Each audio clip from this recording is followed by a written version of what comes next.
خل القرآن يسدده خلق القرآن ويرشده يسعى في العلم ويؤثره ويثابر فيه ويسنده أولى حق لا يغفله حق المولى فيوحده ينقاد لشرعة خالقه ليس الشهوات. Bukhari rahimahullah ta'ala has a chapter called Babul Haya'i fil Ilm, having shame in knowledge. And he mentions the statement of Mujahid, لا يتعلم العلم مستحي ولا مستكبر. One who's shy will not learn, and one who's arrogant will not learn, because the one who's shy, his shyness will deprive him of learning. One who's arrogant, his arrogance will deprive him of learning. Meaning you need to ask to learn. And Aisha radiallahu anha said, نعم النساء نساء الأنصار لم يمنعهن الحياء أن يتفقهن في الدين. The best of the women are the women of the Ansar, or how good are the women of the Ansar? Shyness didn't prevent them from attaining the fiqh in the deen.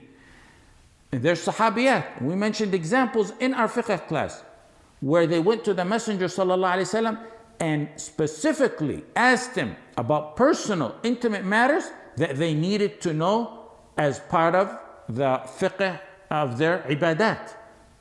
But at the same time, that's the way to go if you need to know something. At the same time, if the terms can be alluded to, or you can hint to them, or you can mention it explicitly once and then refer to it by hinting to it, then that's a method taken from the Qur'an. When matters may be bashful or reprehensible, and one must learn them, Allah subhanahu wa ta'ala taught us those matters. But because the Qur'an is the summit of manners and eloquency, there's something called Kināyah. Kināyah is ذِكْرُ الشَّيْءِ بِغَيْرِ لَفْظِهِ الْمَوْضُوعِ لَهُ. And probably the best English, wallahu alam, definition of that is euphemism, or alluding, or hinting, or substituting, where you substitute a term with another that's not specific for that matter. And it's used for many reasons. Kināyah is used for many reasons. But I mention it in the context that we're talking about here, which I'm trying to get at, which is being selective in how you present matters that may be bashful in a setting of Talabat Ilm. Look at the verse in the Quran. فَمَا اسْتَمْتَعْتُمْ بِهِ مِنْهُنَّ فَآتُوهُنَّ أُجُورَهُنَّ فَرِيضَةً وَلَا جُنَاحَ عَلَيْكُمْ فِيمَا تَرَاضَيْتُمْ بِهِ مِنْ بَعْدِ الْفَرِيضَةِ إِنَّ اللَّهَ كَانَ عَلِيمًا حَكِيمًا. فَمَا اسْتَمْتَعْتُمْ بِهِ مِنْهُنَّ. Literally, that means what you enjoy, or enjoyment with your spouse, with your wife. فَمَا اسْتَمْتَعْتُمْ بِهِ مِنْهُنَّ.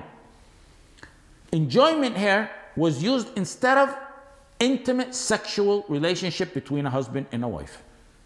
Instead of explicitly mentioning sexual intercourse, it was alluded to with mentioning enjoyment. فَمَا اسْتَمْتَعْتُمْ بِهِ مِنْهُنَّ. Another example. حُرِّمَتْ عَلَيْكُمْ أُمَّهَاتُكُمْ وَبَنَاتُكُمْ وَأَخَوَاتُكُمْ وَعَمَّاتُكُمْ وَخَالَاتُكُمْ وَبَنَاتُ الْأَخِ وَبَنَاتُ الْأُخْتِ وَأُمَّهَاتُكُمُ اللَّاتِي أَرْضَعْنَكُمْ وَأَخَوَاتُكُمْ مِنَ الرَّضَاعَةِ وأمهات نسائكم وربائبكم اللاتي في حجوركم من نسائكم اللاتي دخلتم بهن. Right here, اللاتي دخلتم بهن. اللاتي دخلتم بهن literally means entered upon them. Entered upon them here was used, the term entered upon them was used instead of saying sexual relationship. Rather than mentioning intimate sexual relationship, Allah said, Allāti dakhaltum bihin, entered upon them. Another example, and the examples are many. وَكَيْفَ تَأْخُذُونَهُ وَقَدْ أَفْضَى بَعْضُكُمْ إِلَى بَعْضٍ وَأَخَذْنَ مِنْكُمْ مِيثَاقًا غَلِيظًا. الإفضاء هو الجماع. أفضى, literally, linguistically in Arabic means reaching one another without a barrier. الوصول إلى الشيء من غير واسطة. أفضى is gone to each other, reached one another. أفضى was used instead of actual sexual intercourse, the term sexual intercourse. Another one, واللاتي تخافون نشوزهن فعظوهن واهجروهن في المضاجع واضربوهن فإن أطعنكم فلا تبغوا عليهن سبيلا إن الله كان عليا كبيرا. واهجروهن في المضاجع. The verse pertaining to disputes between a husband and his wife. Allah subhanahu wa ta'ala said, وَهْجُرُوهُنَّ فِي الْمَضَاجِعِ. Leave them in bed alone. Abandon them in bed. وَهْجُرُوهُنَّ فِي الْمَضَاجِعِ. Leave them alone in bed. That term, the way it's used, was substituted for sexual intercourse.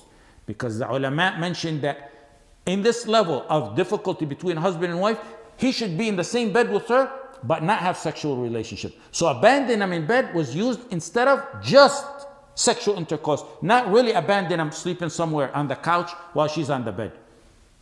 The verse that we took many times in this class has two examples in it. يا أيها الذين آمنوا لا تقربوا الصلاة وأنتم سكارى حتى تعلموا ما تقولون ولا جنبا إلا عابري سبيل حتى تغتسلوا وإن كنتم مرضى على سفر أو جاء أحد منكم من الغائط أو لامستم النساء أو جاء أحد منكم من الغائط أو لامستم النساء. غائط linguistically means the lower part of the earth.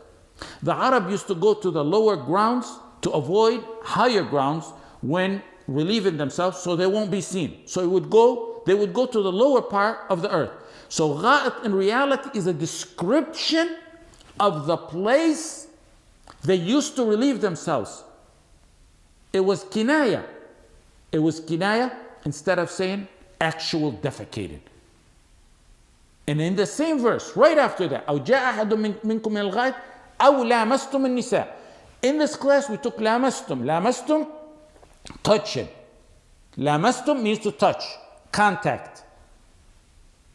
Touch or contact here in this verse refers to sexual relationship.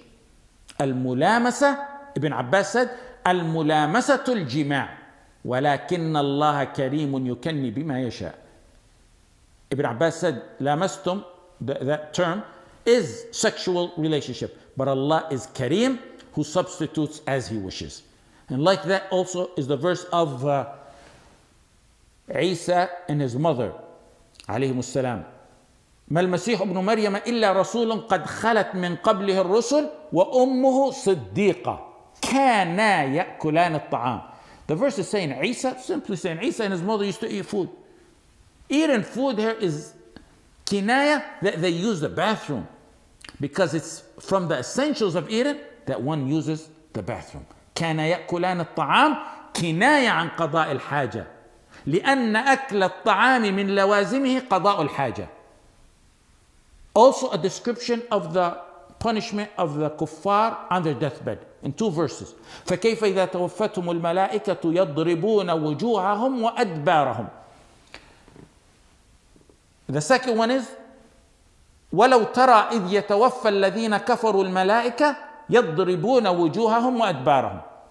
If only you could see when the angels take away the souls of the disbelievers, they smite their faces and their backs. أدبارهم in both verses, which means backs in Arabic, is the Kināyah here is used instead of buttocks, as Mujahid and other ulama said. The Qur'an is the word of Allah, and it's perfected in every way, and it's in the highest of all standards, and so we should learn its style in our speech, especially as Talabat Ilm.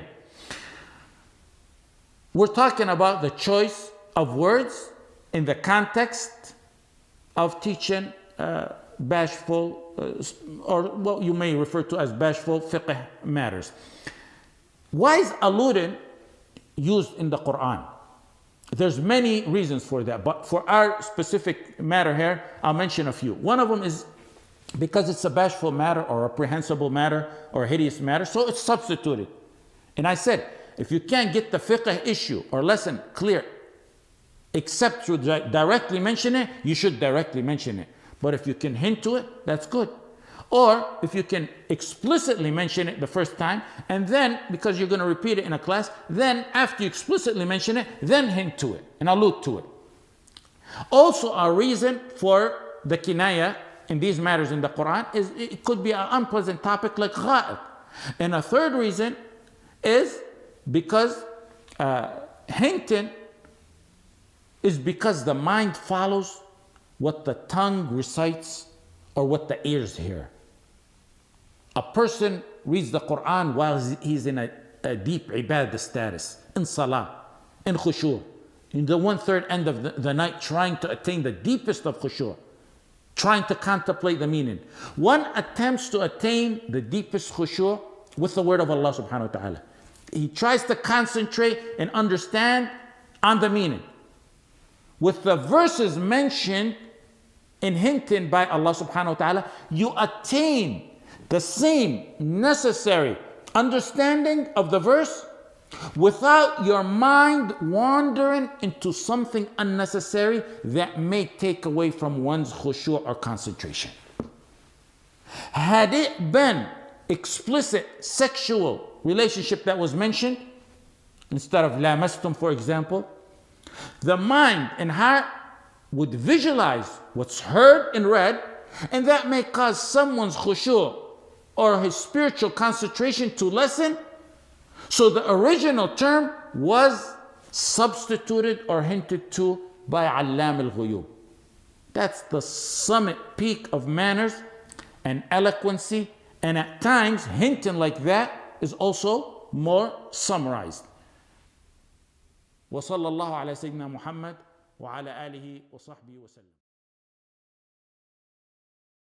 يا فارس القدس هيا تعجل وشمر عن الزند حرا أبيا لساح المنايا صراعا ترجل وقارع بصدرك ريحا عتيا تناديك أحجار أقصى الطهارى فلب النداء بكرة وعشيا.